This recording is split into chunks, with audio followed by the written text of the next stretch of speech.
Bienvenue à l'Oratoire Saint-Joseph du Mont-Royal. Ça nous fait plaisir de vous accueillir. En cette année consacrée à Saint-Joseph, nous entreprenons un petit voyage autour de personnes du Québec et de l'extérieur qui ont une dévotion particulière ou qui appartiennent à une congrégation qui est proche de Saint-Joseph de par ses origines, tel que c'est le cas avec notre conférence d'aujourd'hui. Je vous rappelle que vos micros et vos caméras ont été éteints et qu'il est possible de poser des questions à notre conférencière en utilisant le clavardage de l'application. Alors, sans plus attendre, je vous présente notre conférencière d'aujourd'hui. Il s'agit de sœur Juline Roberge, religieuse hospitalière de Saint-Joseph depuis plus de 60 ans. Sœur Juline Roberge est infirmière de formation. Après des années de service dans le ministère de la Santé physique, dont 13 ans en Afrique, elle est passée au ministère de la Santé spirituelle. C'est qu'après une formation en accompagnement spirituel, en théologie et en psychologie, elle a accompagné les exercices spirituels ignatiens, les exercices de Saint-Ignace. Depuis l'ouverture du centre Le Pèlerin de Montréal en 2001, elle fait partie de l'équipe des accompagnateurs et accompagnatrices. Depuis 2005, elle est accompagnatrice, superviseure et enseignante dans la démarche d'évangélisation des profondeurs développée par Mme Simone Paco et offerte au centre Le Pèlerin. C'est avec plaisir que nous accueillons sœur Juline Roberge pour la conférence de ce soir. Bonsoir, sœur Roberge. Bonsoir, David. Merci beaucoup. Oui, j'allais dire, puisqu'on mentionne le pèlerin en entrée, pouvez-vous nous en dire un peu plus sur cette aventure? Oui, une aventure, c'est vrai. Merci, David, de me permettre d'en dire un mot. Le Centre Le Pèlerin, où je suis engagée depuis plus de 20 ans, il est situé juste en bas de l'Oratoire Saint-Joseph. Il s'agit d'un centre chrétien initié par la congrégation des religieux de Sainte-Croix et le diocèse de Montréal, suite au synode diocésain de 1995-96. Il a commencé ses activités en septembre-octobre 2001. Le Centre Le Pèlerin a pour mission d'accompagner les personnes dans leur recherche spirituelle, de former des intervenants pastoraux, des accompagnateurs compétents, leaders en humanité, et de promouvoir la réflexion, la découverte de la vie spirituelle, de même que la recherche au plan de l'accompagnement. On améliore toujours la formation. Il est affilié aussi au Collège des Dominicains d'Ottawa, qui émet un diplôme universitaire à la fin de la formation qui dure environ 4 à 5 ans avec la pratique, le practicum. Et depuis 2004, le pèlerin offre aussi la possibilité de vivre, comme le disait David tout à l'heure, la démarche d'évangélisation des profondeurs qui a été initiée par Mme Simone Paco en France. Alors là, il s'agit d'un trajet qui a pour objectif la restauration de la personne humaine dans son identité, je dirais dans son entièreté aussi, dans sa liberté intérieure, dans son unité, afin qu'elle puisse vivre plus consciemment et peut-être plus profondément sa condition de fille ou de fils de Dieu. Alors, pour ne pas prolonger le sujet, je vous invite à visiter le site Pèlerin, où vous trouverez un complément d'information sur ces 2 volets et bien d'autres aspects de la formation qui est donnée aux pèlerins. Le service d'accompagnement spirituel est aussi offert à tous. Alors, vous y trouverez sur le site aussi des lieux où se donnent les sessions d'évangélisation des profondeurs et le formulaire d'inscription. Alors, voilà pour la petite annonce. Merci beaucoup, David. Alors, ce soir, dans ce que j'ai à vous présenter, je n'ai pas du tout l'intention de vous faire une conférence à teneur théologique, philosophique sur Saint-Joseph. D'autres peuvent le faire, ils l'ont déjà fait. et certainement de façon plus compétente que moi. La présentation de ce soir me donne l'occasion de vous parler de Saint Joseph, mais dans un contexte dont on ne parle pas très souvent. C'est la Fondation des religieuses hospitalières de Saint Joseph, liée de très proche aux origines de Montréal. Et particulièrement, bien sûr, de vous parler de l'homme qui les a fondées et qui a conçu Montréal, c'est-à-dire de Jérôme Le Royer de la Dauversière. Bon, je désire simplement, je dirais, partager avec vous ma petite expérience de 64 ans dans une grande aventure de 385 ans qu'est la Fondation des religieuses hospitalières de Saint-Joseph en 1636, puis ensuite la Fondation de Ville-Marie, Montréal, en 1642. À travers ce partage avec vous, je veux surtout rendre hommage à Saint-Joseph pour ce qu'il est, pour ce qu'il a été concrètement dans l'histoire de l'Église et spécialement dans l'histoire des religieuses hospitalières de Saint-Joseph et la ville de Montréal. On parle souvent en spiritualité du oui de Marie et de son impact dans l'économie du salut.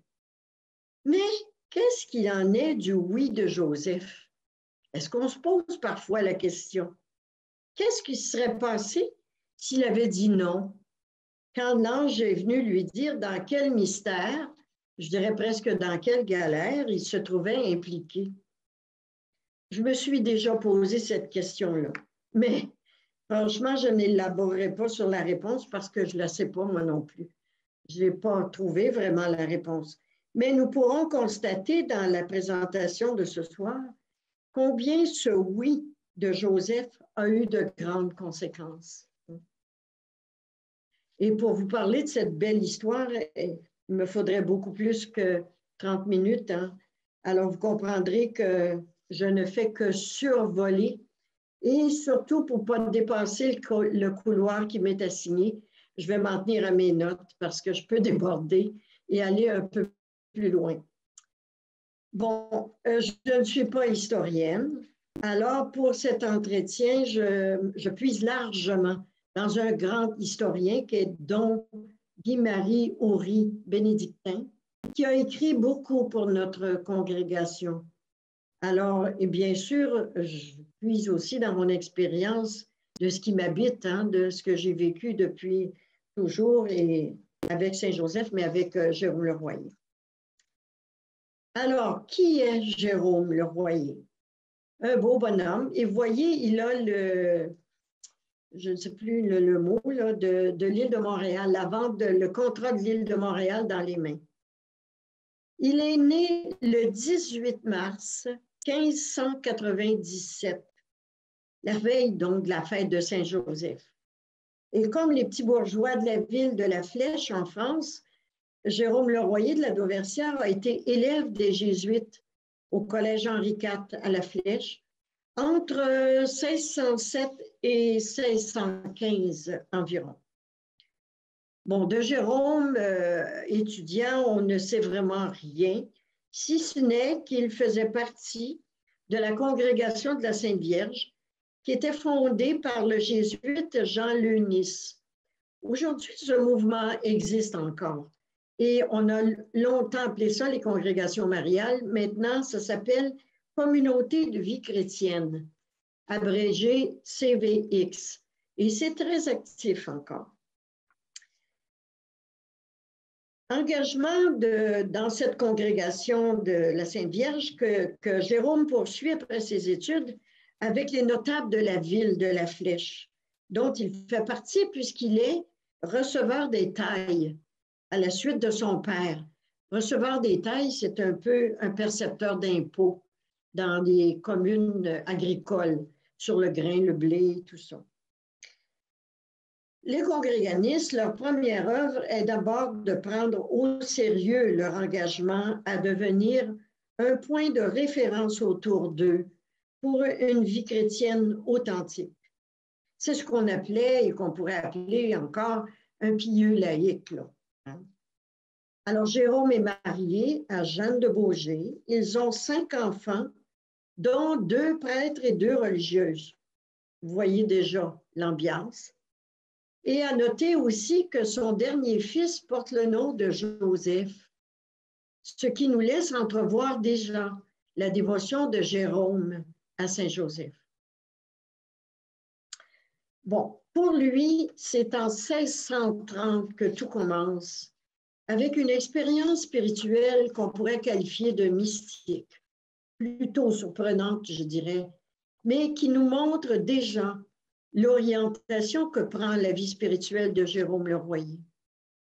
Je vous en parle brièvement. Le 2 février, la fête de la présentation de Marie, les congréganistes de la Flèche se réunissaient à la chapelle Notre-Dame du Chef du Pont pour la messe et la consécration des membres de la ville à la Sainte Vierge. La formule de cette consécration, qui avait une grande importance pour Jérôme et sa famille, a été conservée et nous, comme membres de la congrégation des filles de Saint-Joseph, des hospitalières de Saint-Joseph, nous redisons cette formule-là chaque année, évidemment un peu reformulée, parce que les expressions du 17e siècle, disons que ça ne rejoint pas toujours nos expressions d'aujourd'hui, mais le fond de la formule reste le même. Alors, elle est longue, je ne vais pas vous la reproduire ici. Elle était prononcée à haute voix par les membres chargés de famille, dont Joseph, c'est-à-dire les pères de famille. L'offrande s'adressait à la Vierge, mais Jésus et Joseph sont spécifiquement appelés comme témoins, avec les saints patrons des membres de ces familles-là. Et c'est à ce moment-là, précisément, que Jérôme vit sa première expérience spirituelle. Et nous, c'est par l'entremise du petit-fils de Jérôme que nous avons reçu ce récit, le récit de cette expérience-là. Mais le récit que Jérôme en avait fait lui-même déjà en 1633. Et c'est assez émouvant à entendre. Voici ce qu'il écrit. Le jour de la purification de l'année 1630, moi, Jérôme Le Royer de la Dauversière, receveur des tailles à la Flèche, ayant communié et m'étant consacré à la Sainte Famille, moi, ma femme et mes enfants, en faisant mes prières, me sentant animé d'une ferveur extraordinaire et comme ravi en extase, il me sembla que Dieu me commandait de travailler à l'établissement d'une congrégation de filles hospitalières à la Flèche et me dictait comme mot à mot le premier chapitre de leur constitution. C'est fort, hein? Et ce chapitre-là, nous l'avons conservé, il est toujours dans nos constitutions jusqu'à aujourd'hui. C'est le premier chapitre de nos constitutions. Mais là-dedans, je ne sais pas si vous avez saisi au moment où je l'ai lu, mais ce qui est étonnant, c'est que la consécration à la Sainte Vierge est devenue, dans le souvenir de M. de la Dauversière et le récit qu'il en fait, une consécration à la Sainte Famille. Voyez-vous? On peut donc saisir que désormais, Jérôme est attentif au mystère de la Sainte Famille. Et à vrai dire, il est le premier à l'être en France, où il fonde la confrérie de la Sainte Famille. Je vais y revenir un petit peu plus tard.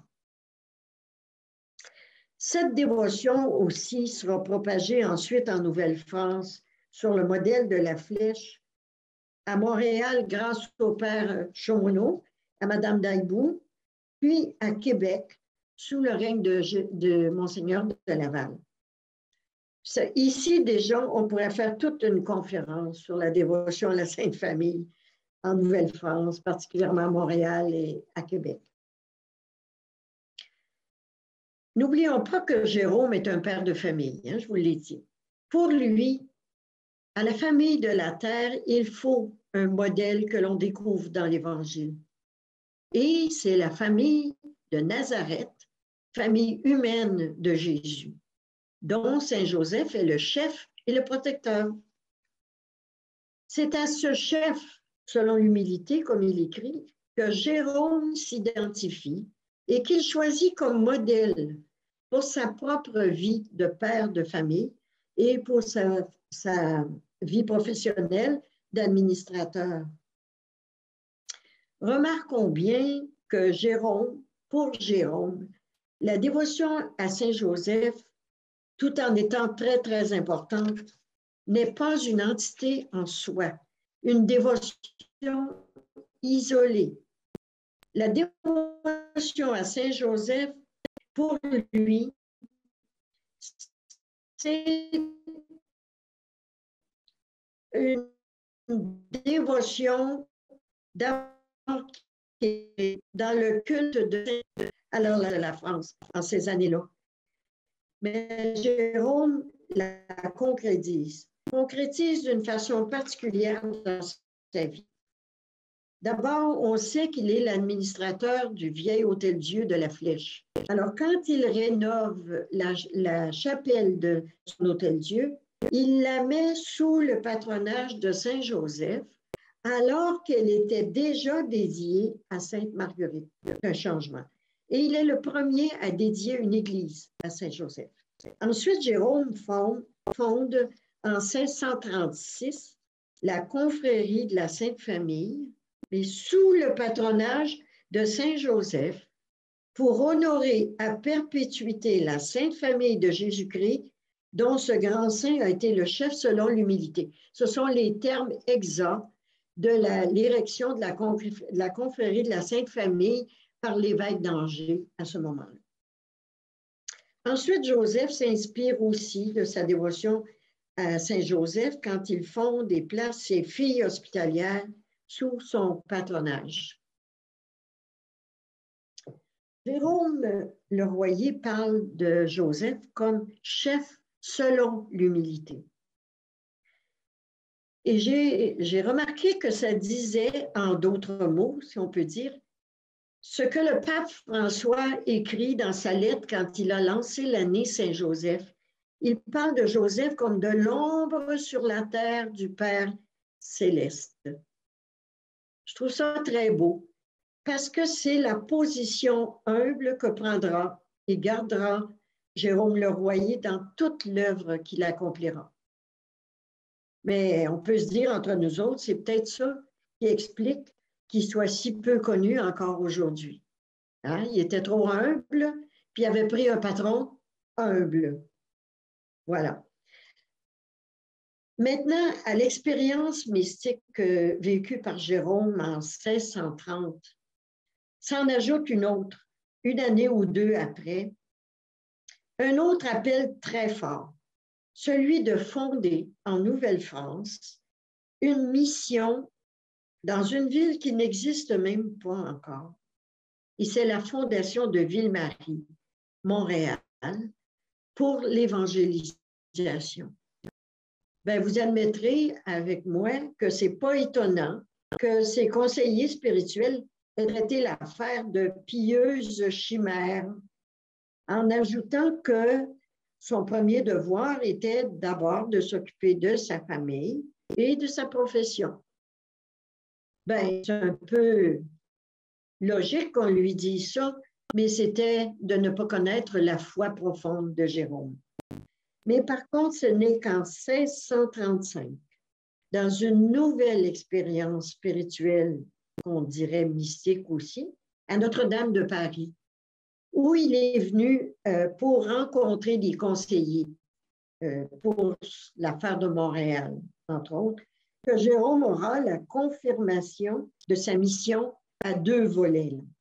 D'abord, la fondation des Hospitalières en 1636 pour le soin des pauvres à l'Hôtel-Dieu de la Flèche d'abord.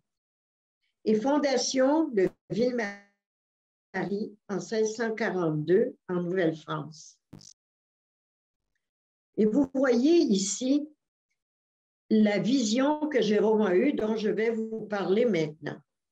Jérôme lui-même fait le récit de cette grâce particulière à ses sœurs, si je ne me trompe pas, ce sont les sœurs de Moulins qui le relatent ensuite dans leurs annales.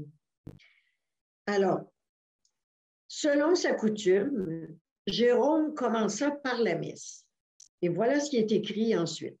Après sa communion, il resta longtemps à faire son action de grâce, intimement uni à Dieu, étant demeuré seul au pied de la Sainte Vierge, tout embrasé d'amour, comme hors de lui-même. Il vit distinctement Jésus, Marie et Joseph et entendit notre Seigneur qui, s'adressant à la Sainte Vierge, lui dit: « Où trouverai-je un serviteur fidèle? » Puis elle répète 3 fois: « Serviteur fidèle. » La Sainte Vierge lui répondit: « Voici, Seigneur, ce serviteur fidèle. » Et en prenant la main, comme vous le voyez là, en prenant la main de Jérôme, il le présente à son très cher fils, et en même temps, notre Seigneur le reçut et lui dit, ça, vous avez les expressions du 17e siècle aussi, là. Vous serez donc désormais mon serviteur fidèle.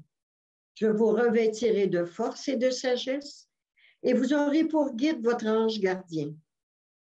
Travaillez fortement à mon œuvre, ma grâce vous suffit et ne vous manquera pas. Et là, Jésus remet à Jérôme un anneau en or, sur lequel est inscrit Jésus, Marie, Joseph, et lui demande d'en donner un semblable à toutes les sœurs de la communauté qu'il va fonder. Tel est notre anneau encore aujourd'hui, où il est écrit Jésus, Marie, Joseph. Nous voyons encore la présence très discrète de Joseph. Il n'intervient pas, mais il est encore le reflet de l'amour de Dieu. Et c'est après cette expérience que Jérôme aura enfin, je dirais, le feu vert de ses conseillers spirituels pour travailler à l'œuvre à laquelle le Seigneur l'appelle. Et ça m'a rappelé une phrase des Actes des Apôtres où il est écrit au chapitre 5, versets 38-39. « Si cette entreprise est d'un homme, ça lui passera et ça disparaîtra. Mais si c'est de Dieu, vous ne pourrez rien contre cela. » Ça fait 385 ans que ça dure pour les hospitalières et pour Montréal depuis 1642 aussi. Alors, l'influence de Saint Joseph dans cette aventure plutôt extraordinaire pour un laïc, un père de famille, est importante, même si elle demeure discrète. Saint Joseph, il est là. La vocation de Saint Joseph a été de se mettre en fait au service de la fragilité du Fils de Dieu, fait chair. Il en a pris soin et il l'a préparé à sa vie d'homme. Et le pape François, qui écrit encore dans la lettre dont je vous parlais tout à l'heure, Patrice Cordé, être père signifie introduire l'enfant à l'expérience de la vie et à la réalité. Alors, qu'on le veuille ou pas, c'est Saint Joseph qui a appris à Jésus enfant ce qu'est un père. Il lui a montré le Père céleste. Alors, si on revient à nous, sous le patronage de Saint Joseph, la vocation des filles de Saint Joseph, les hospitalières, est aussi d'être au service du Christ dans la personne des fragiles, des pauvres, des malades, des plus démunis, qui sont ses membres. C'est écrit comme ça dans nos constitutions. Au service du Christ dans la personne des pauvres qui sont ses membres. Joseph portait en lui le mystère de Jésus, sans en comprendre tout le sens, certainement. Mais comme Marie, il avait dit oui, et comme elle, il gardait, méditait toutes ces choses dans son cœur. Ça devait transparaître dans son comportement au quotidien, il me semble. J'ai entendu à un moment donné que la Lune ne nous renvoie pas sa propre lumière. Elle reflète la lumière du soleil. Bien, on pourrait dire que Saint Joseph, dans son humilité, ne fait que refléter l'amour du Père dans sa manière d'être avec Jésus, dans sa vie de tous les jours. Et c'est ce qui animait certainement Jérôme Le Royer quand il a réalisé la mission qui lui a été confiée dans la vision intérieure qu'il a eue à Notre-Dame de Paris et que vous avez visionné tout à l'heure. Jésus lui dit, « Tu seras mon serviteur fidèle, travaille fortement à mon œuvre, ma grâce te suffit. » Il ne lui disait pas, « Réalise enfin ton œuvre, Jérôme. » Non, mais travaille à mon œuvre. C'était l'œuvre de Dieu. Et cette œuvre se poursuivait, se réalisait. Maintenant, on approche de Montréal. Et c'est la fondation de Montréal. Jérôme n'a pas choisi ou décidé de lui-même de fonder une ville en Nouvelle-France, là, comme un explorateur l'aurait fait. Là. Les appels reçus étaient bien de Dieu. Et après la fondation des Filles de Saint-Joseph, on peut dire presque en même temps, là, ça se faisait, Jérôme travaille à préparer la fondation de Ville-Marie. C'est toute une aventure qui se poursuit. D'abord, il y avait le baron de Fancan qui travaillait avec lui, son premier collaborateur dans les premières heures. Et la collaboration, là, maintenant, de M. Ollier, le fondateur des Sulpiciens, avec la Société des messieurs et dames de Notre-Dame de Montréal et bien d'autres hein, que je ne nomme pas. Ils enverront dans un premier temps Maisonneuve, Jeanne-Mance, avec un nombre de colons, pour réaliser cette œuvre de Dieu, Ville-Marie et l'Hôtel de Dieu en 1642. Bon, je n'élabore pas plus longtemps là, sur la partie historique parce que ce n'est pas vraiment mon propos aujourd'hui, mais on peut imaginer qu'une telle entreprise, qu'on appellera d'ailleurs la folle entreprise, demandera beaucoup de temps de préparation, beaucoup d'argent, beaucoup d'énergie physique et surtout une grande confiance en Dieu et en son guide et protecteur, Saint Joseph. Le projet de Jérôme est missionnaire. Lui, c'était de convertir les Indiens. Et même si ce n'est pas spécifié dans ses écrits, comme dans les véritables motifs, par exemple, on comprend que la Sainte Famille est au cœur de la vie de Jérôme, et particulièrement Saint Joseph. La preuve, c'est que la dévotion et la confrérie vont se poursuivre à Montréal. Ce que Jérôme voulait réaliser, c'était de faire revivre la primitive Église. Cette Église commençait dans la famille terrestre de Jésus, Marie et Joseph. Comme je le mentionnais plus haut aussi, la confrérie de la Sainte Famille se poursuivait. Et ensuite à Québec, à Montréal et à Québec, sur le modèle de celle de la Flèche. Selon l'inspiration de Jérôme Le Royer, la mission comportait un hôpital. Ça, c'était clair, où il devait envoyer ses filles un jour, mais pour laquelle Madame de Bullion avait donné un montant d'argent à Jeanne-Mance et où Jérôme prévoyait, comme je viens de le dire, d'envoyer ses filles hospitalières un jour. Mais c'est seulement en 1659 que les premières hospitalières arrivent à Ville-Marie pour seconder et finalement remplacer Jeanne-Mance, qui était vieillissante et qui, en plus, s'était cassé un bras et était malade. Alors, vous voyez ici sur la photo Jérôme qui vient bénir ses filles. C'était vers la fin de juin 1659.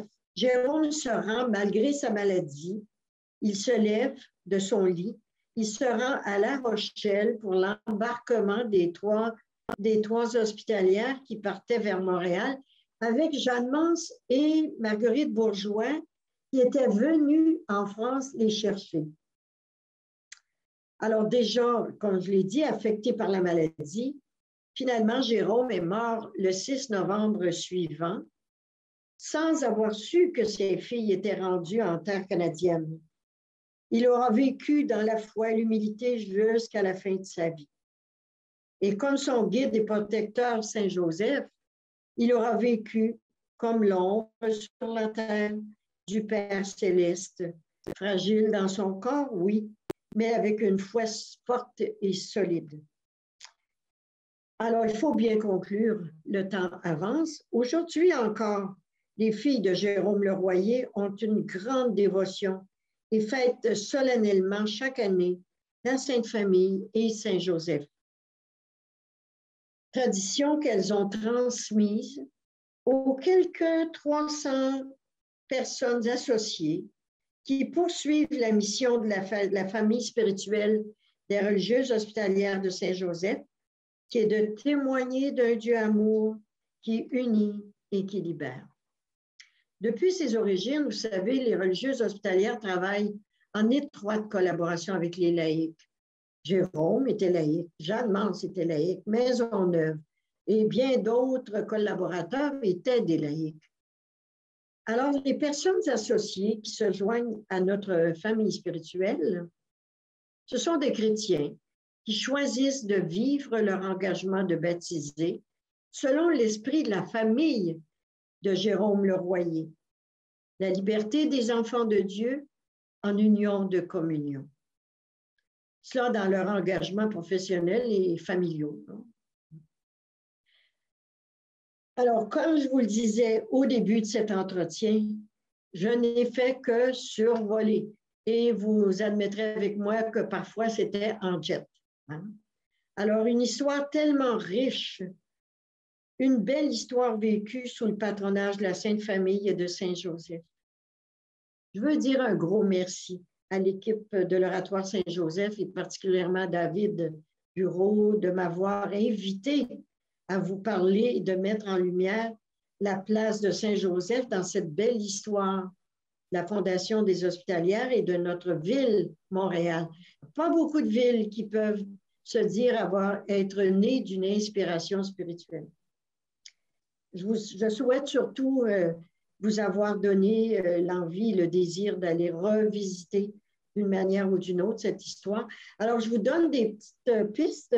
Vous pouvez aller au Musée des Hospitalières, qui est sur l'avenue des Pins, dans le complexe de l'Hôtel-Dieu de Montréal. Et il y a le livre de Don Houry qui s'appelle « L'homme qui a conçu Montréal », Jérôme Le Royer, sieur de la Dauversière. Et c'est aux éditions du Méridien. Il y a aussi un livre qui s'appelle « Jérôme Le Royer, de la Flèche à Montréal, un visionnaire au 17e siècle », et c'est par Bernard Pérouse, qui est un prêtre de l'Emmanuel, un spécialiste de la spiritualité du 17e et entre 17e et 20e siècle.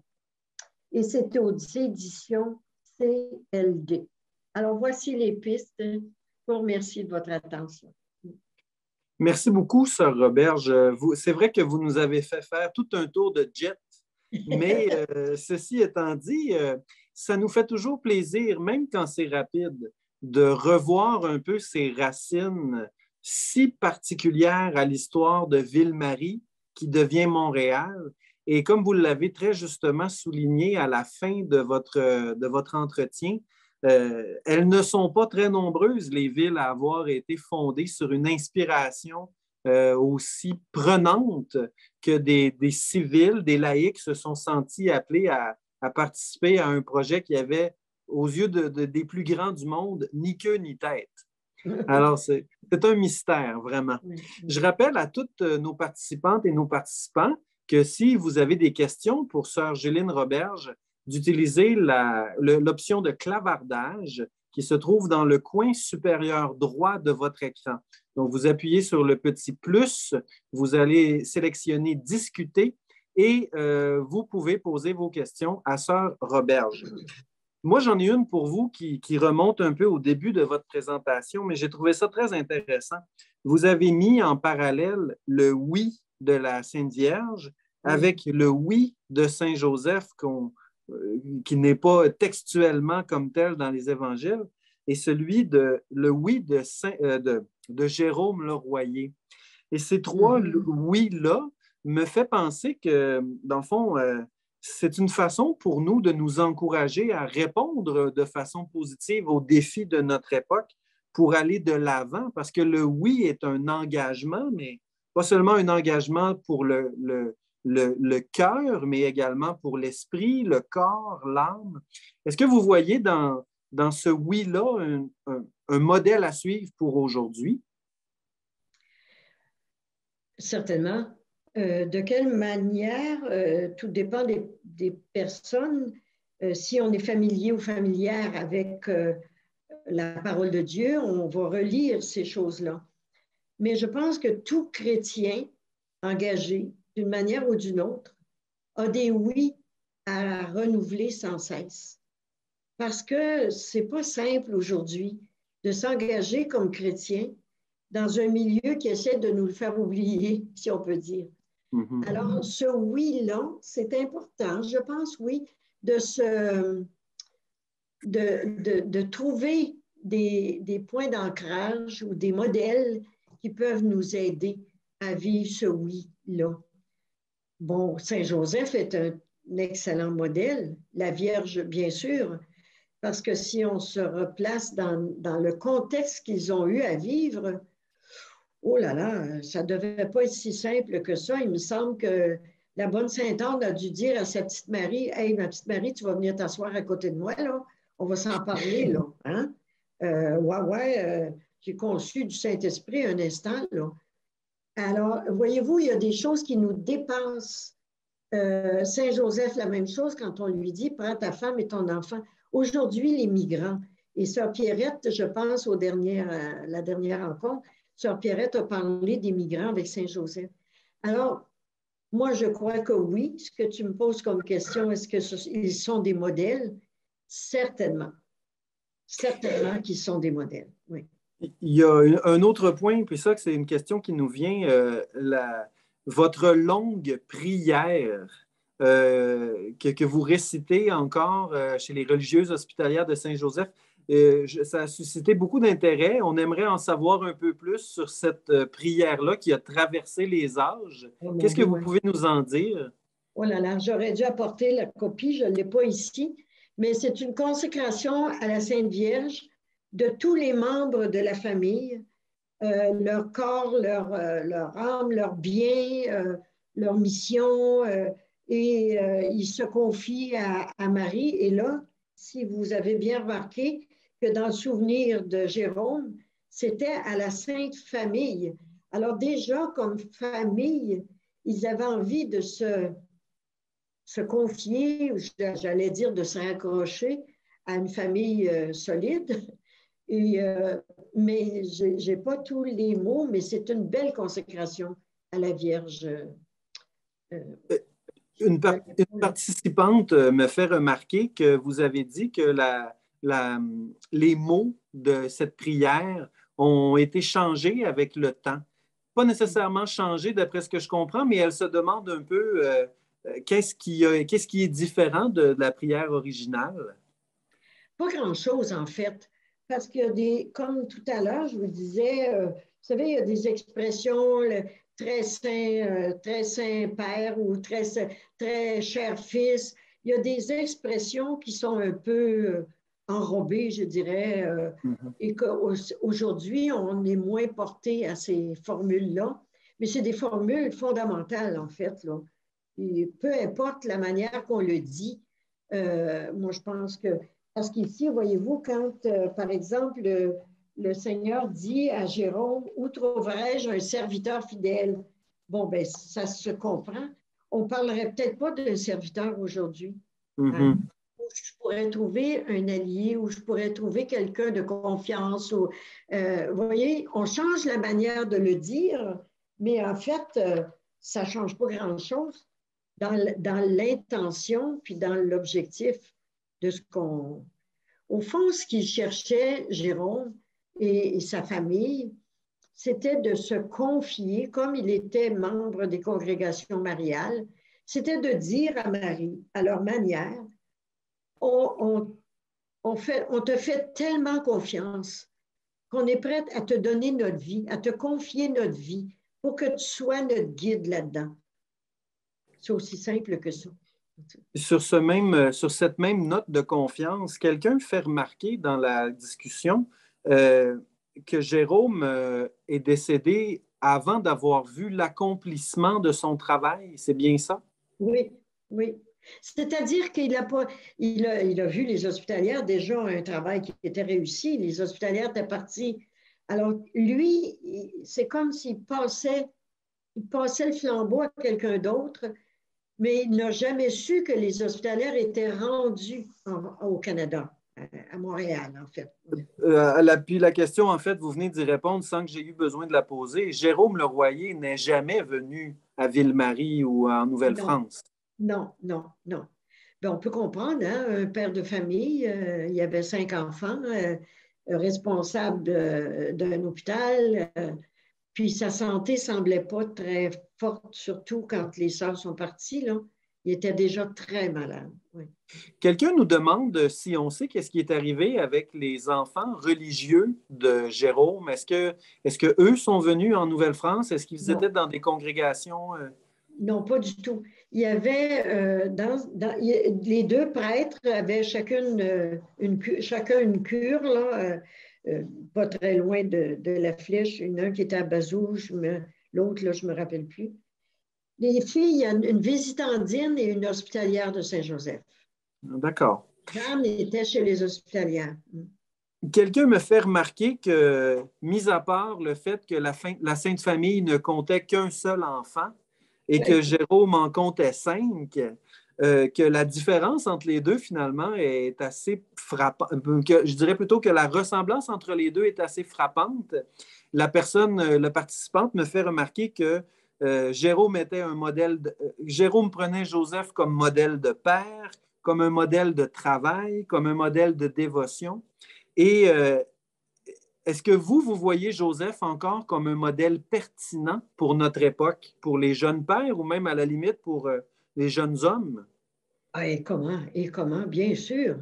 Et je pense j'espère en tout cas que l'année de Saint-Joseph va apporter justement cette espèce de désir, hein, un élan de se tourner vers un protecteur pour les familles.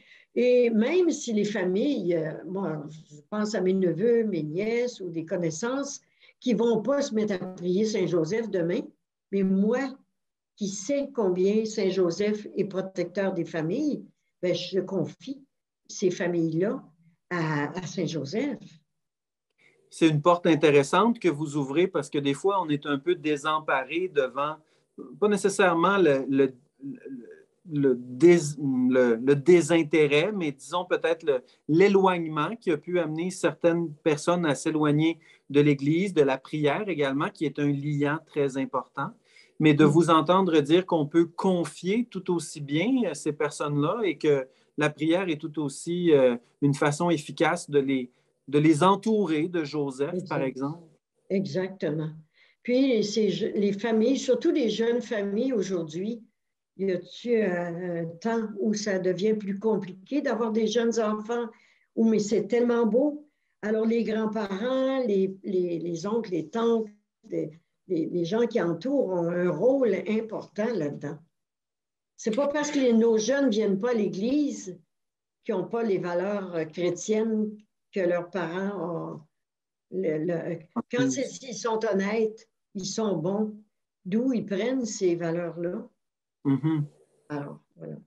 Et ça rejoint un peu ce que vous disiez plus tôt par rapport à Saint Joseph comme ayant été le modèle d'un père auprès du Christ. On ne pense pas à ça souvent, hein? Et moi, ça m'a réveillée un jour. Je me suis dit, ben, coudonc, de qui a appris ce qu'est un père si ce n'est pas Saint-Joseph? Alors, vous avez raison, vous avez bien raison, puis c'est effectivement vrai. Moi, c'est une des choses que j'ai apprises durant cette année consacrée à Saint-Joseph, c'est cette espèce de miroir, en fait, que le Père a mis en Saint-Joseph pour représenter ce qu'est un père. Et quelqu'un me faisait remarquer qu'à chaque fois que Jésus parlait du Père dans ses sermons, dans ses enseignements, ben, probablement que c'est parce que c'était quelque chose qu'il avait vu venir de Saint Joseph également. Donc, cette figure de familiarité est très importante.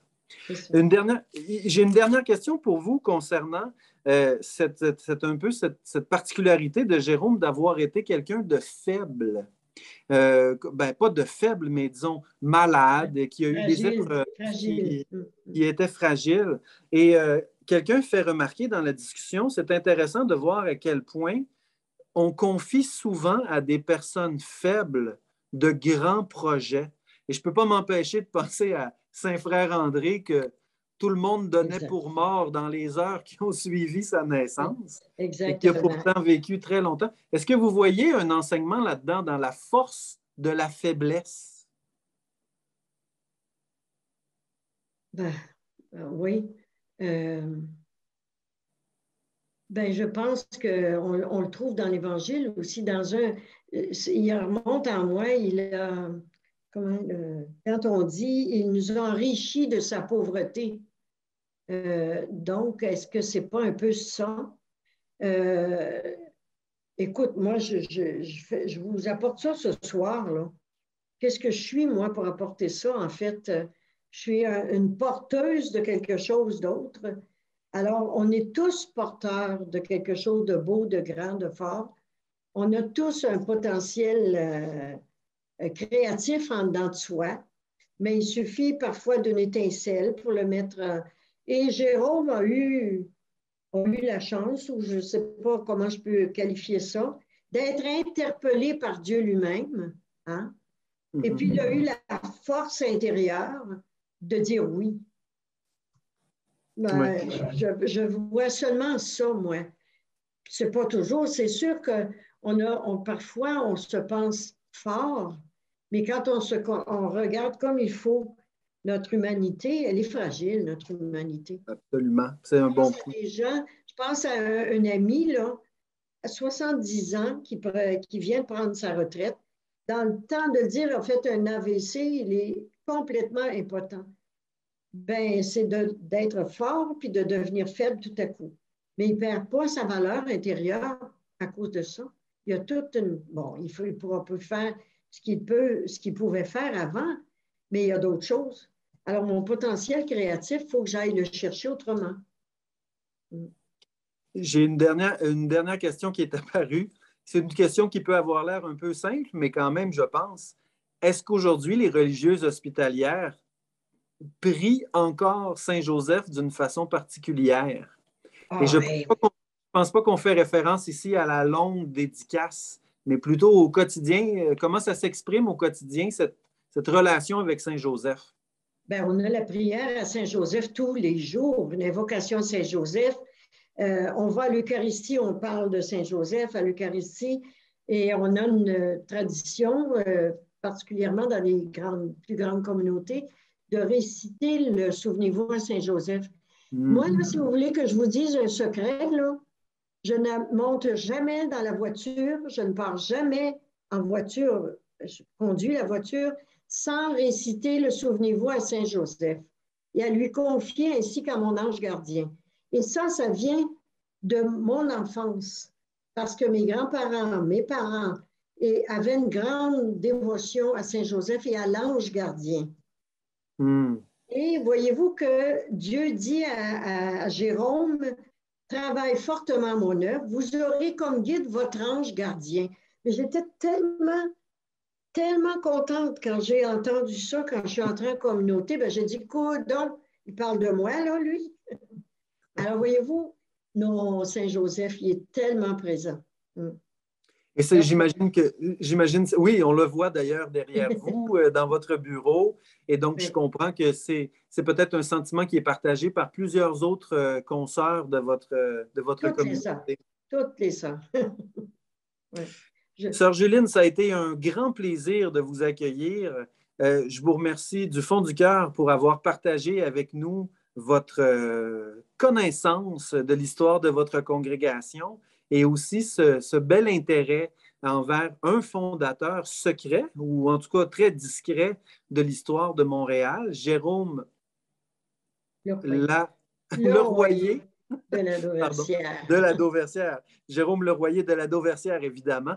Et j'invite tout le monde à aller visiter le musée des religieuses hospitalières, qui est un musée fort intéressant, à Montréal, évidemment, pour en apprendre plus sur l'histoire de la congrégation, ainsi que de chercher les livres de Don Houry et du père Pérouse, Ouais, Bernard Pérouse. sur la vie de Jérôme Leroyer de la Dauversière. C'est le plus récent, là. C'est plus récent, le livre. Et Sœur Juline, ben, en mon nom personnel, au nom de l'Oratoire et au nom de tous ceux qui ont participé à cette rencontre de ce soir, merci beaucoup et au grand plaisir de vous retrouver pour discuter encore de Saint-Joseph et de M. de la Dauversière. Parfait. Merci beaucoup, David. Merci à tout le monde qui était là. OK. Oui.